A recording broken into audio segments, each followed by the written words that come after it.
ကလစတာဘုံဆိုတာဘယ်လိုမျိုးလဲ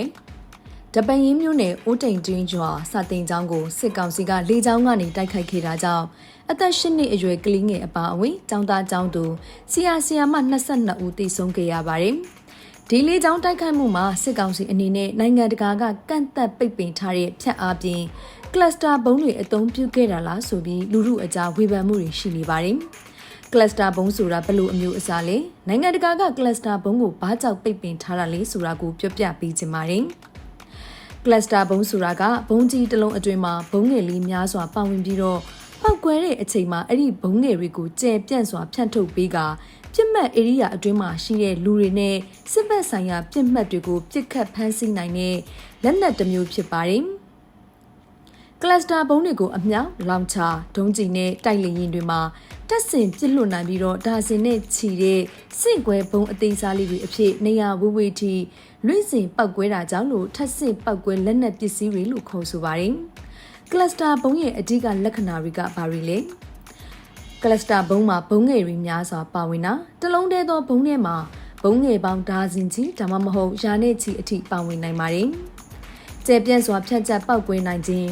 ဘုံကြီးပောက်ကွဲပြီးတဲ့နောက်ဘုံငယ်တွေကဧရိယာကျဲတစ်ခုလုံးကိုဖုံးလွှမ်းပစ်ခတ်နိုင်ပါတယ်အကြမ်းဖက်သောတရားမှုစစ်သားတွေသာမကဘဲနဲ့အရက်သားတွေပါထိခိုက်သေးချင်နိုင်ပြီးတော့မပောက်ကွဲသေးတဲ့ဘုံငယ်တွေကလည်းနှစ်ပေါင်းများစွာကြာပြီးတဲ့နောက်ပြည်သူတွေကိုအန္တရာယ်ဖြစ်စေနိုင်ပါတယ်။ဘာကြောင့်ကလစတာဘုံကိုကမ္ဘာတဝန်းကကန့်ကွက်ကြတာလဲ။အရက်သားတွေကိုမထိခိုက်စေဘဲရန်သူတွေကိုခွဲခြားအသုံးပြုဖို့ရွေးချယ်လို့မရတာ။မပောက်ကွဲသေးတဲ့ဘုံငယ်တွေကနောက်မှာမတော်တဆပောက်ကွဲမှုတွေဖြစ်စေတာ။စစ်မြေပြင်ပြင်ပမှာနှစ်ပေါင်းများစွာအန္တရာယ်ရှိစေတာ။ဒါကြောင့်2008ခုနှစ်မှာ CMC နဲ့ကမ္ဘာနိုင်ငံအများအပြားကကလစတာလက်နက်အသုံးပြုမှုကိုတားမြစ်ထားပါတယ်။ဒါပေမဲ့အမေရိကန်၊ရုရှားတရုတ်နဲ့အချို့နိုင်ငံတွေကတော့အဲ့ဒီလိုအသုံးပြုမှုကိုအသုံးပြုနေစေဖြစ်ပါတယ်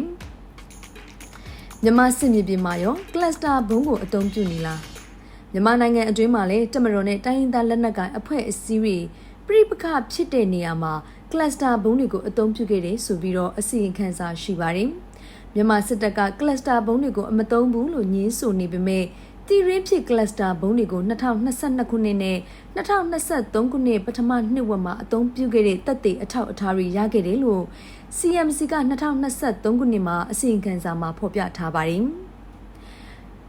စစ်ကောင်စီရဲ့ကပ္ပစစက်ရုံတွေအနေနဲ့2012ခုနှစ်ကစပြီးတော့ကလစတာဘုံတွေထုတ်ဖို့အားထုတ်ခဲ့ပြီးတော့2018ခုနှစ်မှာတော့အပြည့်သက်ထုတ်လုပ်နိုင်ခဲ့ပြီလို့ပြောဆိုဝေဖန်ချက်တွေလည်းရှိနေပါတယ်။ကလစတာဘုံတွေကိုအထူးသဖြင့်